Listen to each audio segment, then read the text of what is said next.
নমস্কার বন্ধুরা, আমি আমার ইউটিউব চ্যানেল কখনো সখনোতে আজকে আবার আমার রেসিপির ঝুলি থেকে একটা রেসিপি নিয়ে চলে এসেছি। আশা করি আপনারা সকলে ভালো আছেন, সুস্থ আছেন। সকলকে শুভ নববর্ষের প্রীতি, শুভেচ্ছা ও ভালোবাসা জানাই, আর গুরুজনদের প্রণাম জানাই। আজকের রেসিপি হচ্ছে আমার কাজু কিশমিশ পোলাও। তো তার জন্য এখানে দেখুন আমি দেরাদুন রাইস নিয়েছি। এখানে বাসমতি চাল বা দেরাদুন রাইস যে কোনো একটা নিতে পারেন। তো চালটা আমি 1 ঘন্টা ভিজিয়ে রেখে ভালো করে জল ঝরিয়ে একটু শুকিয়ে নিয়েছি। এই যে এরকম শুকিয়ে নিয়েছি, ঝরঝরে হয়ে গেছে, এভাবে শুকিয়ে নিয়েছি। তো এবার আমি কিভাবে রান্না করব সেটাই দেখাই। তো দেখুন, এটা মানে আজকের রেসিপিটা ভীষণ হালকা। এই গরমে তো বেশি রিচ খাওয়া যায় না, সেই জন্য কিভাবে হালকা ভাবে পোলাও করে খেতে হয় সেটাই দেখাচ্ছি আমি আজকে আপনাদের। তো এটা দেখুন, এটা আমি সরিয়ে দিলাম। আর এখানে আমি জল নিয়েছি, এর জন্য আমার জল লাগবে। তো এই যে এই বাটিটার এক বাটি চাল নিয়েছি। আমরা সবাই জানি যা চাল তার দ্বিগুণ পরিমাণ জল লাগে। তো আমি এখানে দ্বিগুণ পরিমাণ দেব না, তাতে কিন্তু একটু ঘ্যাট টাইপের হয়ে যায়, মানে মাখা মাখা হয়ে যায়। একটু কম, দেখুন এতটা কম আছে জল, 2 আঙুল মতন এই বাটি থেকে জলটা কম আছে।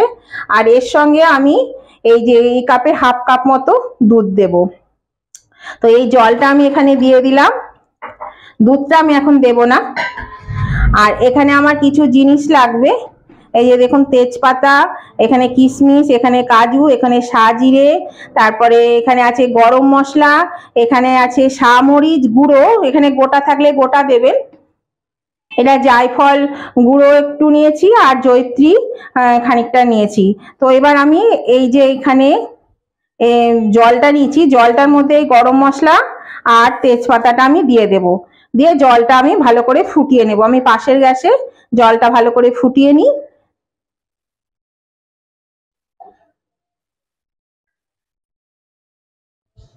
এই দেখুন বন্ধুরা, আমি এখানে একটা হাঁড়ি দিয়ে দিয়েছি। এই রান্নাটা যদি পুরোটা আপনারা ঘি দিয়ে করতে পারেন তাহলে ঘি দিয়ে করবেন। আমি একটু সাদা তেল আর ঘি মিশিয়ে করব, কারণ এই গরমে বেশি ঘি খাওয়া ঠিক হবে না, সেই জন্য একটু সাদা তেল আর ঘি মিশিয়ে করব। তা আমি ওখানে একটু সাদা তেল দিয়ে দিলাম, আর একটু ঘি দিয়ে দিচ্ছি 2 চামচ মতো।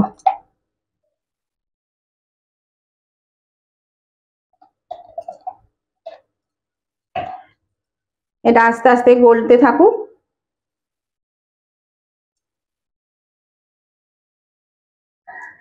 এখন তেল ঘি গরম হয়ে গেছে, এর মধ্যে আমি সাজিরেটা দিয়ে দিলাম আর জায়ফল জয়িত্রীটা দিয়ে দিলাম। যেহেতু শামরিচটা আমার গুঁড়ো, সেই জন্য এখন দেব না, পুড়ে যাবে। আচ্ছা, এবার আমি এর মধ্যে চালটা দিয়ে দিচ্ছি।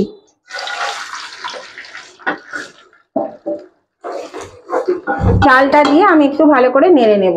আর ওদিকেও কিন্তু জলটা আমার ফুটতে শুরু করে দিয়েছে।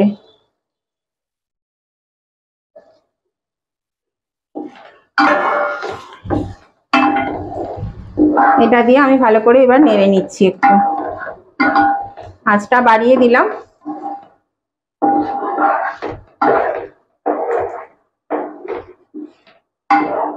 এইভাবে খুব হালকা হবে রান্নাটা, এইভাবে করে খাবেন।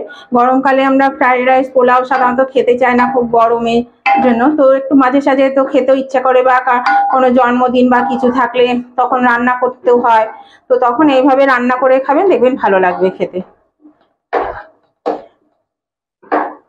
তাই জন্য এটা একটু নেড়ে নিই ভালো করে। এই দেখুন বন্ধুরা, 3 মিনিট মতন আমি এটা নেড়ে নিলাম চালটা ভালো করে। এবার আমি গরম জলটা দিয়ে দেব, ফুটে গেছে জল।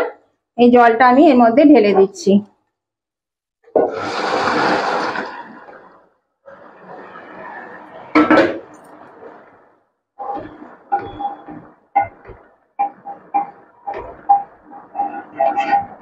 এই রান্নাটা খুব সহজে, খুব তাড়াতাড়ি হয়ে যায়, আর বিশেষ উপকরণ কিছু লাগে না, খুব তাড়াতাড়ি কিন্তু এটা হয়ে যায়।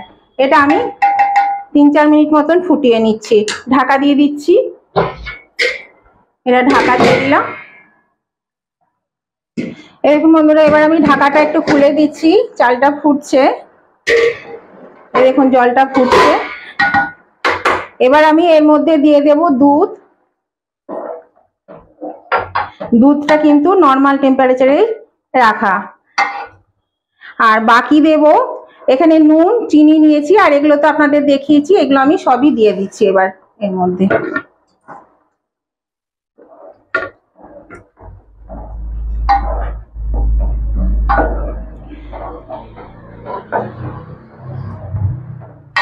এবার আমি আঁচটা মিডিয়ামে রেখে ঢাকা দিয়ে দিচ্ছি।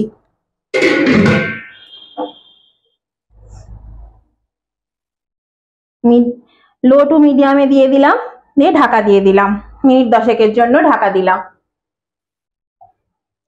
এখন বন্ধুরা আমি 10 মিনিট পরে ঢাকনাটা খুলে দিচ্ছি। এই দেখুন জলটা শুকিয়ে গেছে, এই যে একবার নেড়ে দিলাম। আর আমি এর মধ্যে দিচ্ছি একটু আলু বোখরা আর 4টে চেরা লঙ্কা।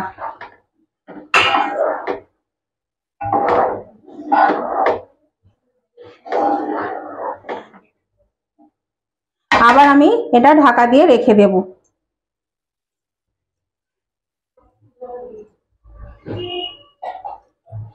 যতক্ষণ না শুকাচ্ছে ততক্ষণ পর্যন্ত ঢাকা দিয়ে রেখে দেবো। চালটাও এখনো সেদ্ধ হয়নি, আর একটু সেদ্ধ হবে। এটা ঢাকা থাকলো, আঁচটা সিমে থাকলো। এই দেখুন বন্ধুরা আমি 10 মিনিট পরে আবার ফিরে এলাম, ঢাকাটা খুলে দিচ্ছি।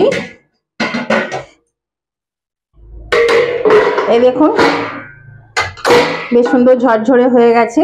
এই যে তাই নতুন বন্ধু যারা এখনো আমার চ্যানেলটা সাবস্ক্রাইব করেননি তারা কিন্তু অবশ্যই আমার চ্যানেলটা সাবস্ক্রাইব করে আমার পাশে থাকবেন, আমার পরিবারের একজন সদস্য হয়ে যান। তাহলে আমি যখনই আমার ভিডিও আপলোড করব আর পাশে থাকা বেলটাকে অবশ্যই ক্লিক করে দেবেন, তাহলে সাথে সাথে আপনাদের কাছে নোটিফিকেশন পৌঁছে যাবে। আর নতুন এবং পুরনো উভয় বন্ধুদেরকেই বলছি, আজকের রেসিপিটা যদি আপনাদের ভালো লেগে থাকে, পছন্দ হয়ে থাকে, তাহলে অবশ্যই কিন্তু একটা লাইক করে দেবেন। আর আপনাদের বন্ধু বান্ধব, আত্মীয় স্বজন সকলেই যাতে এই সহজ সরল রেসিপিটা পেয়ে যায়, তার জন্য কি করতে হবে, প্রচুর পরিমাণে শেয়ার করে দিতে হবে। আর কেমন লাগলো আজকের এই সহজ সরল রেসিপিটা আপনাদের? গরমের পক্ষে কিন্তু এটা খুবই ভালো, মানে একদম রিচ নয়, খুবই হালকা আর খুব তাড়াতাড়ি হয়ে যায় রান্নাটা, খেতেও খুব সুস্বাদু হয়। তো সেই জন্যই বলছি, যদি আপনাদের ভালো লেগে থাকে, পছন্দ হয়ে থাকে, অবশ্যই কিন্তু কমেন্ট করে জানিয়ে দেবেন। আর অবশ্যই এভাবে করে খেয়ে দেখবেন। আর আলু বোখরাটা কিন্তু অপশনাল, এটা মানে ইচ্ছা হলে দেবে, নাহলে কিন্তু নাও দিতে পারেন। এখানে এটা সেদ্ধ হয়ে গেছে, চাল সেদ্ধ হয়ে গেছে, আর একদম কিন্তু মানে বেশি সেদ্ধ করলে কিন্তু গলে যাবে, সেই জন্য বেশি সেদ্ধ করবেন না, একটু মানে 95% সেদ্ধ করবেন, তাহলে পরে খুব সুন্দর মানে ঝরঝরে হবে। এটা আমার হয়ে গেছে, আমি এবার কিন্তু গ্যাসটা অফ করে দেব আর 10 মিনিট স্ট্যান্ডিং টাইমে রেখে দেব। আমি আবার ঢাকা দিয়ে দিলাম, ঢাকা দিয়ে গ্যাসটা অফ করে দিলাম। 10 মিনিট পরে আবার ফিরে আসছি।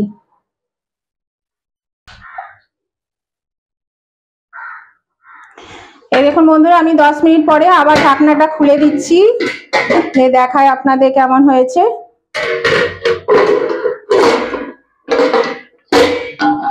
দেখুন কতটা ঝরঝরে হয়েছে, আর তেলও কিন্তু বেশি নেই, একদম ঝরঝরে শুকনো শুকনো। দেখুন কত সুন্দর হয়েছে, এই যে তেল ঘিও খুব কম, খুব ঝরঝরে হয়েছে। দেখুন এই যে দেখেই বুঝতে পারছেন নিশ্চয়।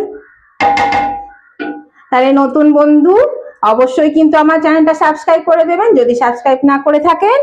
আর উভয় বন্ধুদেরকে বলছি আপনারা কিন্তু অবশ্যই লাইক শেয়ার কমেন্ট করতে ভুলবেন না, অবশ্যই লাইক শেয়ার কমেন্ট করে দেবেন।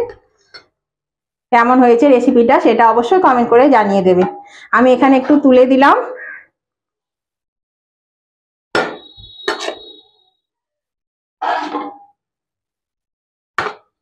এই দেখুন দেখুন বন্ধুরা, আমি নামিয়ে নিয়েছি আর খুব সুন্দর গন্ধ বেরিয়েছে, খেতেও খুব সুস্বাদু হয়েছে। এইভাবে অবশ্যই কিন্তু একবার বানিয়ে খেয়ে দেখবেন, খুব ভালো লাগবে খেতে। হালকা করে গরমের দিনে এইভাবে খেতে কিন্তু ভালোই লাগে।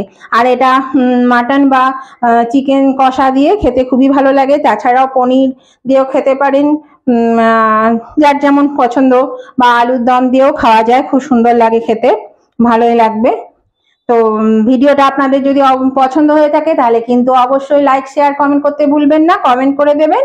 আবার আমি নতুন ধরনের ভিডিও নিয়ে আপনাদের কাছে চলে আসবো। ততদিন সুস্থ থাকুন, ভালো থাকুন। আজকের মতো ভিডিওটা আমি এখানে শেষ করছি। Tata, bye bye.